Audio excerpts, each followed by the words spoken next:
മാധ്യമങ്ങളൊക്കെ നാളെ മുതൽ മാറ്റിപ്പറയേണ്ട ഒരു വാർത്ത ഞാൻ ആഗ്രഹിക്കുകയാണ് പറയാൻ.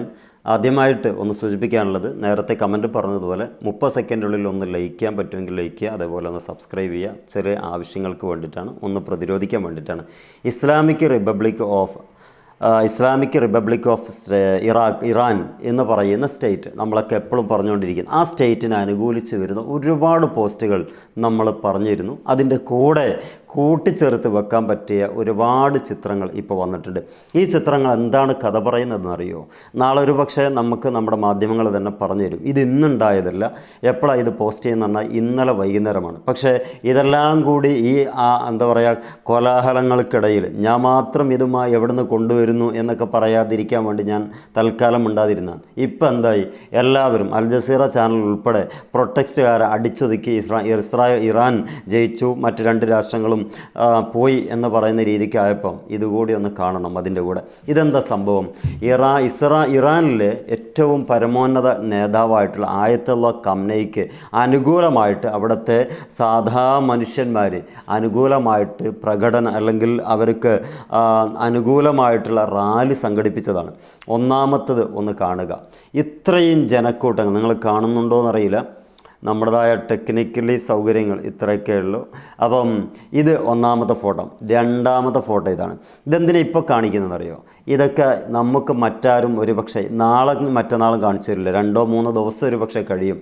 ഇതൊക്കെ ആ നാട്ടിലുള്ള ഇറാൻ അനുകൂലികളായിട്ടുള്ള ആളുകൾ നടത്തിക്കൊണ്ടിരിക്കുന്ന ഏറ്റവും നല്ല മനോഹരമായിട്ടുള്ള റാലികളാണ്.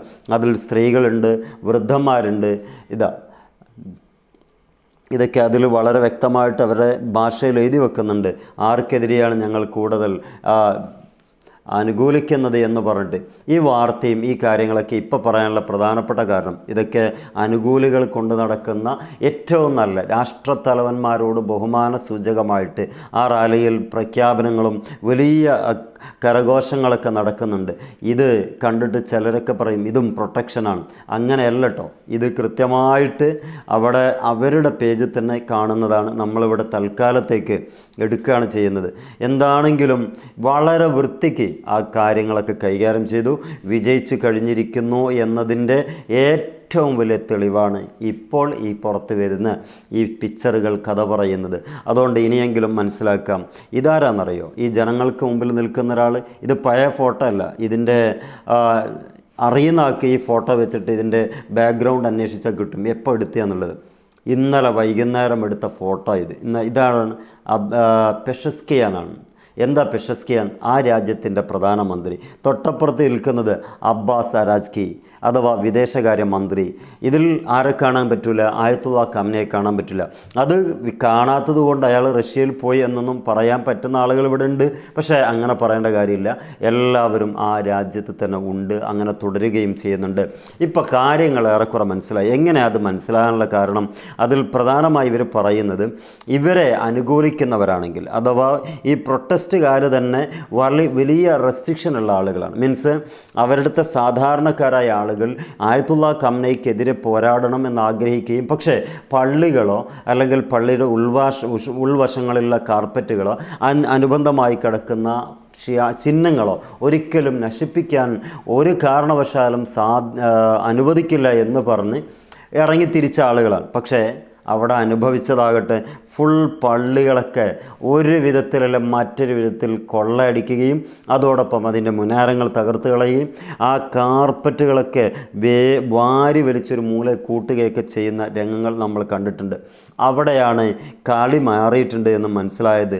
ആ മനസ്സിലായതിന് ശേഷമാണ് പ്രൊട്ടസ്റ്റുകാരുടെ വഴിക്ക് പോട്ടെ, ഞങ്ങളുടെ രാജ്യം എങ്ങനെ പോയാലും ആയത്തുള്ള ഖമനയ്ക്കെതിരാണെങ്കിൽ പോലും ഇസ്ലാമിനെതിരല്ല. അതുകൊണ്ട് തന്നെ പള്ളി ആക്രമിക്കുന്ന ആളുകൾ നമ്മുടെ കൂട്ടത്തിലുണ്ടെങ്കിൽ ആ ആളുകൾ നമ്മുടെ ശത്രുവാണ്, പക്ഷേ നമ്മുടെ കൂടെ നിന്നിട്ട് നമ്മളെയും കൂടി ബലിയാടാക്കുകയാണ് എന്ന തിരിച്ചറിവ് നല്ലവരായ പ്രൊട്ടസ്റ്റിൽ നല്ലതാണെന്ന് കരുതി കൂടിയവർക്ക് പോലും മനസ്സിലായപ്പം അവർ തന്നെ തിരിഞ്ഞു നടന്നു. ആർക്ക് വേണ്ടിയിട്ട്? ആ ഭരണത്തിലിരിക്കുന്ന പെഷസ്കിയാനും ആയത്തുള്ള ഖമനയ്ക്കും വേണ്ടിയിട്ട് നല്ല അനുകൂല റാലി അങ്ങ് സംഘടിപ്പിച്ചപ്പം ബാക്കിയുള്ള ആളുകൾ എവിടെയാണ് ആലോചന നടത്തിയത്, എങ്ങനെയൊക്കെയാണ് അവർ നടത്തിക്കൊണ്ടിരുന്നത്, എവിടേക്കാണ് അവിടെ ഒളിത്താമസം എന്നൊക്കെ കാണിച്ചു കൊടുക്കാൻ ഈ പള്ളികളെ ആക്രമിക്കൽ കൊണ്ട് സാധിച്ചു എന്നുള്ളതാണ്. സ്വാഭാവികമാണ്. ആരുടെ പക്ഷം ചേരണമെന്നുള്ളത് ഒരു വേള ആലോചിക്കാൻ പോലും സമയം കിട്ടാത്തൊരു സാഹചര്യമായിരിക്കും ഈ പ്രൊട്ടസ്റ്റ് അല്ലെങ്കിൽ കലാപം പൊട്ടിപ്പുറപ്പെടുമ്പോൾ ഉണ്ടാകുക. അവരൊക്കെ കരുതിയത് സ്വന്തം രാജ്യത്തെ വിമോചനത്തിൻ്റെ പാതയിലേക്ക് കൊണ്ടുവരിക, എന്നിട്ട് നമ്മൾ സ്വതന്ത്രമായി ജീവിക്കാനുള്ള ആഹ്വാനം നടത്തുക എന്നുള്ളത്. പക്ഷേ അവരാരും കരുതിയില്ല സ്വന്തം പള്ളികൾ തകർത്ത് കളയുമെന്നുള്ളത്. അവിടെയാണ് ഓരോരുത്തർക്കും മനസ്സിലായത് നമുക്കുള്ളിൽ കയറിക്കൂടിയത് സയനിസമായിരിക്കാം, അല്ലെങ്കിൽ ഇത് ഒരിക്കലും പള്ളി തകർക്കാൻ അനുവദിക്കപ്പെടില്ല. പള്ളിക്കെതിരെ ആരും പ്രൊട്ടസ്റ്റ് നടത്തിയിട്ടില്ല, സർക്കാരിനല്ലത്. ഈ പള്ളിയാകട്ടെ അള്ളാഹുവിൻ്റെതുമാണ്, സർക്കാരിൻ്റെതല്ലതാണ്. എന്തിന് പിന്നെ പള്ളി തകർത്തു? അവിടെയാണ് ഇതിന് വകതിരിവുണ്ടായത്. ഇവിടെയാ കാര്യം മനസ്സിലാക്കേണ്ടത്. അബദ്ധം പറ്റിയെന്ന് നമുക്ക് പറയാൻ പറ്റും. ഈ ആളുകൾക്ക് അഥവാ മൊസാദിൻ്റെയും അമേരിക്കൻ കൂലിത്തൊഴിലാളികൾക്കെല്ലാം ഒരബദ്ധം പറ്റിയത് ഖുർആനൊക്കെ കത്തിച്ചുകൊണ്ട് വലിയ രൂപത്തിൽ പ്രക്ഷോഭം ആളിപ്പടർത്താമെന്ന് കരുതിയത് അവർക്ക് തന്നെ തിരിച്ചടിയാവുകയാണ് ചെയ്തത്. അതോടുകൂടെ നമ്മൾ നേരത്തെ പിക്ചറിലൂടെ കണ്ടത് കൂറ്റൻ റാലികളെയാണ് കണ്ടത്. അങ്ങനെയാണ് ആ ആളുകൾ വലിയ പ്രഖ്യാപനങ്ങളൊക്കെ നടത്തി. അബ്ബാസ് അരാസ്കി ഇദ്ദേഹം രാജ്യത്തിന് വേണ്ടി അഭിസംബോധനം ചെയ്യുകയാണ്.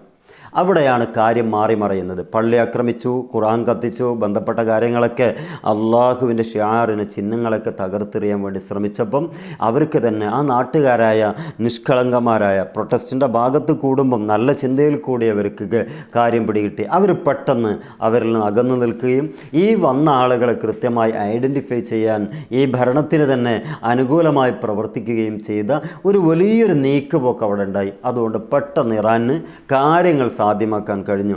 ഇവിടെയാണ് അമേരിക്കയ്ക്ക് പാളിച്ച വന്നത്, ഇസ്രായേലിന് പാളിച്ച വന്നത്. കാരണം അവരുടെ കൂടെ നിൽക്കുമ്പം അവരുടെ മനസ്സ് വേദനിപ്പിക്കുന്ന ഒന്നും തൊടാൻ പാടില്ലായിരുന്നു. തൊട്ടു കുടുങ്ങി എല്ലാം നാമാവിശേഷം. അഥവാ അവർ വന്നവർ പലരും പോയിട്ടില്ല. വരാൻ കൊതിച്ചവർക്ക് ഇനി ആ ആശ വേണ്ട എന്ന് മനസ്സിലാക്കാൻ പാകത്തിൽ കൃത്യമായ എല്ലാ തിരിച്ചടിയും കൊടുത്തു. ഇത് പ്രൊട്ടസ്റ്റുള്ള വീഡിയോസാണ്, പ്രൊട്ടസ്റ്റിലുള്ള അനുകൂല റാലികളുടെ വീഡിയോസാണ് കാണുന്നത്. അപ്പം ഇതിലൊക്കെ നമ്മളൊന്ന് കൂടുതൽ മനസ്സിലാക്കുക. ഇങ്ങനെയൊക്കെയാണ് അവിടെ നടന്നുകൊണ്ടിരിക്കുന്നത്. ഇത് കേട്ടാൽ നമുക്ക് സ്ട്രൈക്ക് വരാൻ സാധ്യതയുണ്ട്. ഓക്കെ, നമ്മൾ ഇത്രേ പറയുന്നുള്ളൂ.